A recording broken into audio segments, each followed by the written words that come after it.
Bienvenidos. Gracias a Dios que estamos aquí reunidos en temas bíblicos. Hoy quisiera tratar un tema precioso. Me da mucho gusto tratar este tema. Me gozo porque el apóstol Pablo dice que nuestro Señor Jesucristo es el todo en todos.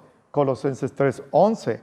Y como en el Señor Jesucristo está toda la sabiduría de Dios. Primera de Corintios 1:24. Hoy quisiera hablar un poquito para la gloria del Señor y para alabarle y edificarlo a usted acerca de un tema especial. Y este tema es: Jesús avergüenza a sus adversarios. Para ello, los invito a buscar, si tienen sus Biblias, si no, se las voy a compartir literalmente con mucho gusto, en Mateo 22, 23 al 40. Así está escrito. Aquel día, ¿qué día? Un día en que el Señor respondió acerca de la moneda, de quién era la imagen que aparecía ahí. Denle al César lo que es del César y a Dios lo que es de Dios. Aquel día se acercaron a él los saduceos. Ellos dicen que no existe la resurrección y le preguntaron. Aquí había burla. Le dijeron: Maestro, Rabí, Moisés dijo: si alguno muere sin hijos, su hermano se casará con su mujer y despertará simiente a su hermano. El muerto que no tuvo hijos, ahora iba a tener un hijo, literalmente del cuñado, del hermano, para que su nombre no se borrara de la genealogía de Israel, pero también por si había alguna división de alguna herencia. Versículo 25, así es escrito.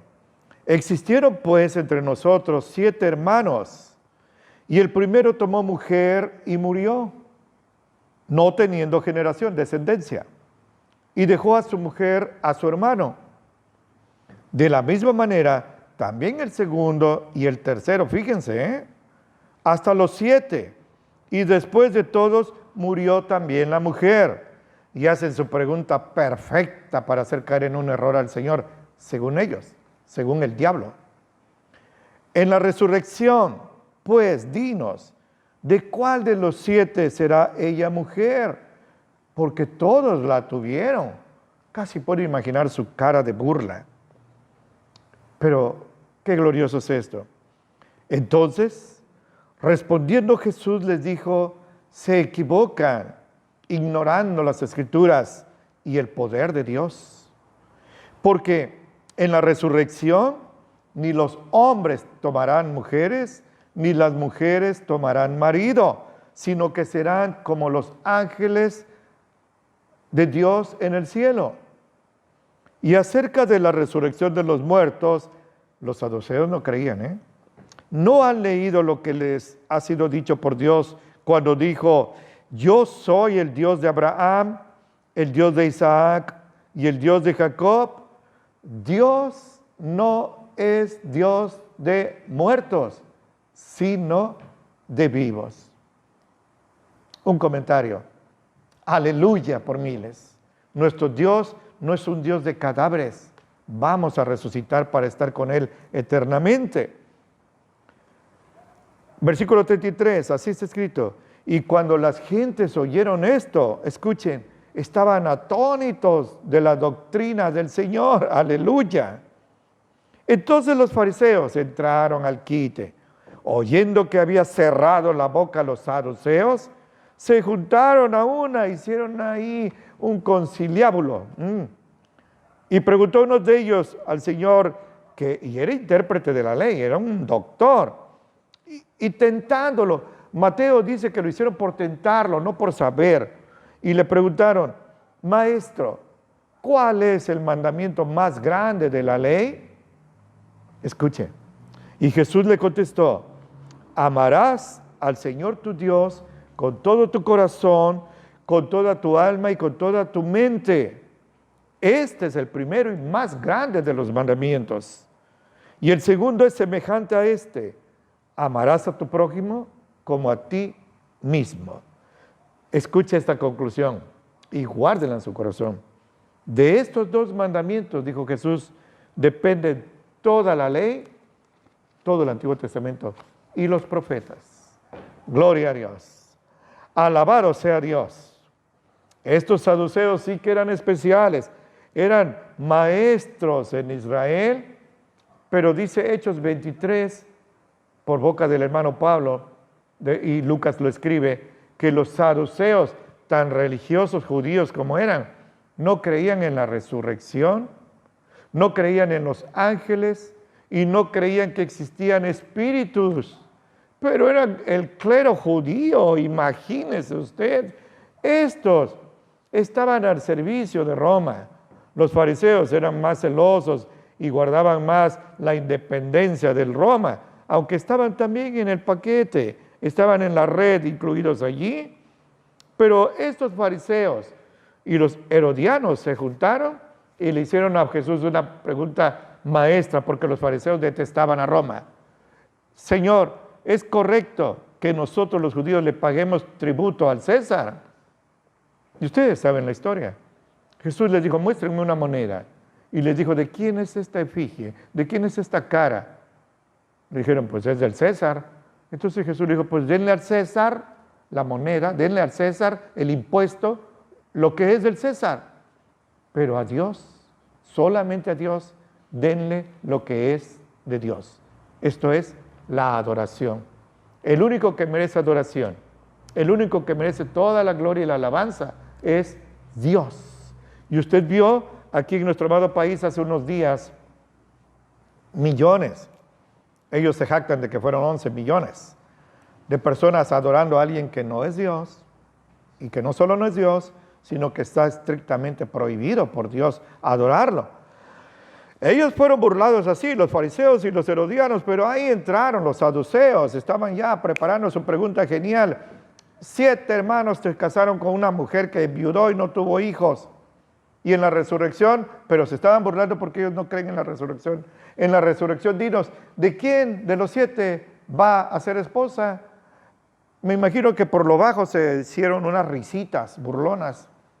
El Señor conoce sus corazones. En esa ocasión les dijo, ¿por qué me tientan? Hipócritas, hipócritas. ¿Por qué me dicen Rabí? En Lucas 6:46 dice, ¿por qué me dicen Señor, Señor, si no hacen lo que yo les mando? Solo se querían burlar de Él, solo querían encontrarlo en alguna falla, pero ¿cuándo iban a encontrar al Señor, que es Dios hecho carne? Ahora, esto en Deuteronomio 25 sí se habla de esto que se conoce como la ley del levirato. Levirato viene de una palabra latina que significa el pariente más cercano. Es cierto, el Señor estableció en Deuteronomio 25 que si una mujer enviudaba sin tener hijos, el hermano más cercano, claro, soltero, porque no iba a estar casado, Dios no iba a ordenar adulterios, soltero, debía entrar a ella y engendrarle un hijo que sería registrado no a nombre de él, sino de su hermano difunto. Eso es el levirato. Esto era muy delicado. Mire, déjeme decirle, no me voy a salir del tema. Si el hermano no quería engendrar un hijo que iba a ser registrado a nombre de su hermano, no aceptaba. Entonces la viuda lo tomaba y lo llevaba ante los jueces, los ancianos, y les decía, este hombre no quiere engendrarle un hijo a su hermano y me está rechazando. Entonces había un protocolo, un formulismo, le quitaba el zapato, el calzado y le escupía la cara. Esto era degradante. Esto es muy grave. Más adelante se nos narra el caso de un hombre llamado Onán que no le quiso dar un hijo a su hermano muerto. Dice la Escritura que tenía relaciones sexuales con su cuñada. Eso sí lo disfrutó. Pero a la hora de engendrarle, de depositar su semilla, vertía fuera de ella. De ahí viene la palabra onanismo. Pero esto desagradó tanto al Señor que le quitó la vida. No por la perversidad, que era perversidad, sino por no querer darle un hijo a su hermano muerto. Vea usted, ahí en Génesis usted va a encontrar, Génesis 38, el caso de Tamar. Se lo dejo de tarea, mire, no me gusta esto, pero es que el tiempo me apremia. La respuesta divina yo la quiero exaltar y la quiero enfatizar. Como Jesús les dijo, y le comparto 22, 29 y 30 de Mateo. Así está escrito: ustedes se equivocan ignorando las Escrituras y el poder de Dios. Porque en la resurrección que ustedes no creen, en la resurrección ni los hombres tomarán mujeres, ni las mujeres maridos, sino que serán como los ángeles de Dios en el cielo, sin relación sexual. No vamos a tener procreación allá. A veces, esas personas que predican casa por casa, dicen ellos, nos enseñan dibujos donde allá va a haber procreación y está un hombre muy bonito y una mujer muy bonita teniendo un montón de chamaquitos ahí. Esto es fantasía nada más, no es palabra de Dios, aunque ellos dicen que son cristianos. Ahora esto de que allá en la vida eterna los ángeles, los seres humanos serán como ángeles y tendrán hijos, eso es mormonismo. Mormonismo. Y el mormonismo es una mentira, es una blasfemia, es una herejía y proviene de Satanás. Tengo que decirlo. Esto es algo diabólico. El Señor dice una cosa y ellos dicen otra. Hay que escoger a quién creerle, pero de esa elección tendremos que dar cuenta delante del Señor. Esto es algo muy grave y delicado. En la resurrección, si los saduceos no creen en la resurrección, nuestro hermano el apóstol Pablo, lleno del Espíritu Santo, escribió todo 1 Corintios capítulo 15, dedicado a la resurrección. Y si no existe la resurrección, dijo él, pero es si no existe, entonces somos falsos predicadores, entonces no tenemos esperanza, entonces comamos y bebamos porque mañana moriremos y ahí se acabó todo, como dicen millones de cínicos. Yo decía eso. Ahora sé que hay resurrección.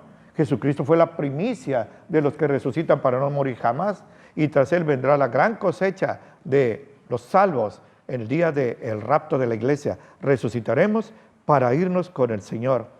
Ahora, el Señor les calla la boca, sí. En los versículos 31 y 32, el Señor afirma que va a haber resurrección. Repito, está escrito, de la resurrección de los muertos. ¿No han leído lo que les ha sido dicho por Dios cuando dijo: yo soy el Dios de Abraham y el Dios de Isaac y el Dios de Jacob? Dios guarde esto en su corazón, se lo digo por segunda vez. Dios no es Dios de muertos, sino de vivos. Mis padres, casi en su agonía, aceptaron a Dios. ¿Qué? ¿Están muertos? ¿De acuerdo a los saduceos? Sí. ¿De acuerdo a Jesucristo? No, porque todo el que cree en Él, aunque esté muerto, tiene vida eterna.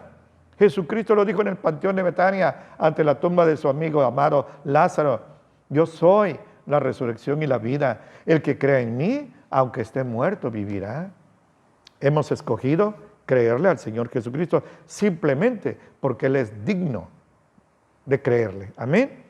En el versículo 33, así está escrito. Esto es glorioso. Y cuando oyeron esto, las personas estaban ahí reunidas, estaban atónitos de la doctrina de Jesús. Gloria a Dios.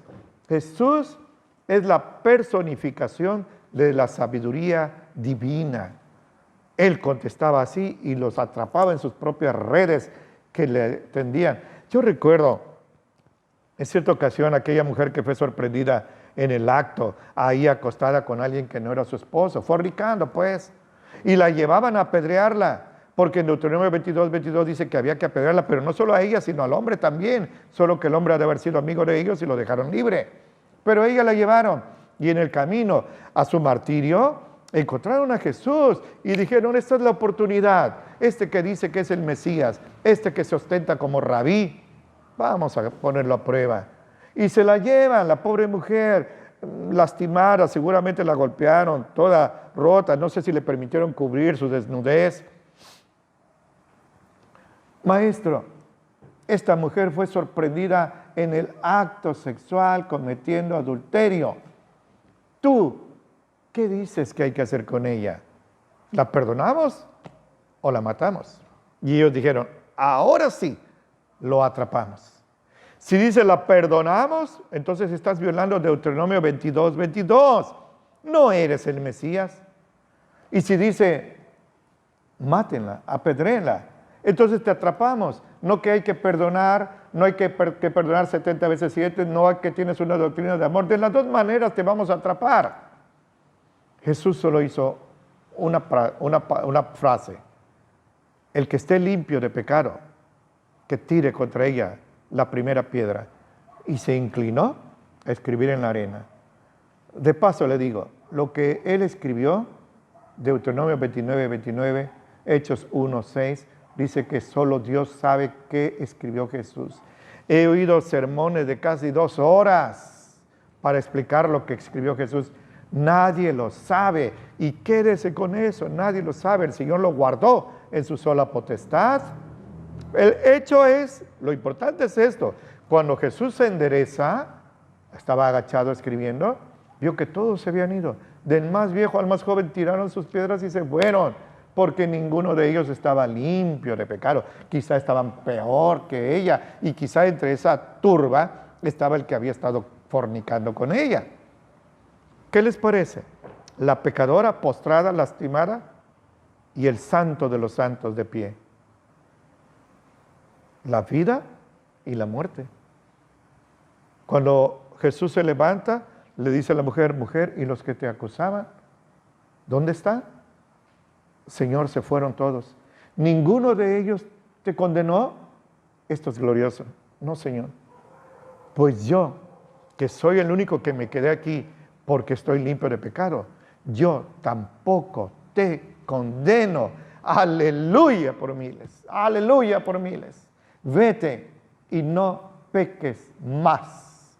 Esa mujer fue salvada por la misericordia de nuestro Señor Jesucristo. Por eso es que me gozo como Él avergonzaba a los supuestos sabios que le tendían trampas. Nunca iban a poder encontrar a Jesús en una falla. Pero los fariseos no crean que se dieron por vencidos, contraatacaron. En los versículos 34 al 40, fíjese, así está escrito: entonces los fariseos, oyendo que había cerrado la boca, qué expresión, a los saduceos, se reunieron en una, y preguntóle uno de ellos, intérprete de la ley, tentándolo y diciendo: maestro, ¿cuál es el mandamiento más grande de la ley? ¿Cuál es? Hay miembros de una iglesia que dicen que están en todo el mundo, que dicen que hay una ley ceremonial y una ley moral. Ahora este hombre le pregunta: maestro, ¿cuál es el mandamiento más grande de la ley? Jesús no le dijo: ¿de cuál ley? ¿De la moral o de la ceremonial? Porque para Jesús y para los cristianos verdaderos y para los judíos verdaderos solo hay una ley, la palabra de Dios. Por eso el Señor no hace esa pregunta, pero les dice la respuesta. Versículo 27, y así está escrito. Jesús le dijo: amarás al Señor tu Dios con todo tu corazón, con toda tu alma y con toda tu mente. Este es el primero y más grande mandamiento. Por ahí leí que cierta profeta, dice ella, que fue llevada al cielo y que allá, pero ya con esto la desechamos, ¿no? Pero fue llevada al cielo y que el Señor le mostró el arca, donde está el arca del pacto allá en el cielo, y le mostró las 2 tablas de la ley, y que el 4.º mandamiento de guardar el sábado resplandecía más que el otro, dando a entender que ese es el más grande mandamiento. Mentira del diablo. Jesús dice que el más grande mandamiento es amar al Señor con todo el corazón, con toda el alma y con toda la mente. Y el segundo es semejante a este, versículo 39. Amarás a tu prójimo como a ti mismo. De estos 2 mandamientos depende toda la ley y los profetas. ¿Qué le parece? Es curioso, es interesante, no es casual. Es interesante que Jesús citó que el más grande mandamiento es amar a Dios sobre todas las cosas y al prójimo como a uno mismo. Y no está en los 10 mandamientos. En el Decálogo no aparece. Uno aparece hasta Levítico y el otro hasta Deuteronomio. Vea usted cómo podemos aquí ver fácilmente cómo el Señor avergüenza a todos estos. Los mentirosos eran ellos, no Jesús. Jesús es la verdad, el camino y la vida. Cuando Juan lo ve en la isla de Patmos venir, en la batalla de Armagedón, dice que trae un nombre que es el fiel y el verdadero. Jesús dice la verdad. Ese es el resumen de toda la ley. Le comparto casi a la carrera, pero no me gusta esto de la carrera. En Mateo 6:12 lo que conocemos como la regla de oro, así le pusimos, así está escrito, es el Sermón del Monte. Dijo Jesús, todas las cosas que quieran que los hombres hagan con ustedes, así también hagan ustedes con ellos, porque esto es la ley y los profetas. Esto es la ley y los profetas. El resumen de todo el Antiguo Testamento es este: amar a Dios sobre todas las cosas y al prójimo como uno mismo. Si hago esto, no cometo idolatría. Si hago esto, no juro en el nombre del Señor en vano. Si hago esto, lo respeto. Y si hago esto, respeto a mi prójimo, no lo mato, no adultero, no le robo, no lo ofendo para que no me lo hagan a mí también. En Gálatas 5, nuestro hermano, el apóstol Pablo, lleno del Espíritu Santo, dijo en el versículo 14, y así está escrito: toda la ley en esta sola palabra se resume: amarás a tu prójimo como a ti mismo. Vea, olvídese de si debo comer o no comer carne de cerdo, si debo de guardar el sábado o el domingo. En esto se resume: ama a tu prójimo. Jesucristo dijo, de esta manera se van a dar cuenta si son mis discípulos. No si dejan de comer carne de cerdo, no si guardan el sábado o el domingo, no si se hacen la circuncisión o no. ¿Cuántos estaban circuncidados y le gritaron a Pilato, crucifícalo, refiriéndose a Jesús? No, se van a dar cuenta de que son mis discípulos si se aman unos a otros como yo los he amado. Juan 13, 34 y 35. Casi para concluir, le cito Santiago. Él es Jacobo, no era apóstol, era el hermano de nuestro Señor Jesucristo. No creía en su propio hermano, no creía, se crió con él, no creía en él, hasta que lo vio resucitado. En Santiago 2, 10 al 11, así está escrito: cualquiera que haya guardado toda la ley, piense usted en el hombre más bueno, la mujer más buena, cualquiera que haya guardado toda la ley, pero ofende en un punto, es hecho culpable de todos, aún de los que obedeció. Y no hay nadie que haga eso, pero suponiendo que hubiera alguien así, es culpable de todos. Porque el que dijo no cometerás adulterio, también dijo no matarás. Ahora bien, si no cometes adulterio, pero has matado, ya eres hecho transgresor de la ley. Quizás diga, bueno, yo no he llegado al grado de matar a alguien. Jesús dijo, si te enojas con alguien gravemente, ya eres culpable de homicidio. Ya ni seguimos buscando justificarnos delante del Señor. Hay una conclusión gloriosa con la cual termino en Mateo, en esa contienda que tuvo Jesús con sus adversarios, a los cuales humilló y avergonzó contundentemente.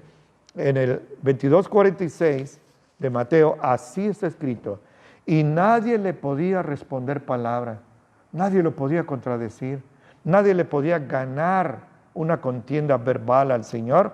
Y escúchenme, esto es glorioso: y nadie se atrevió desde ese día a preguntarle más.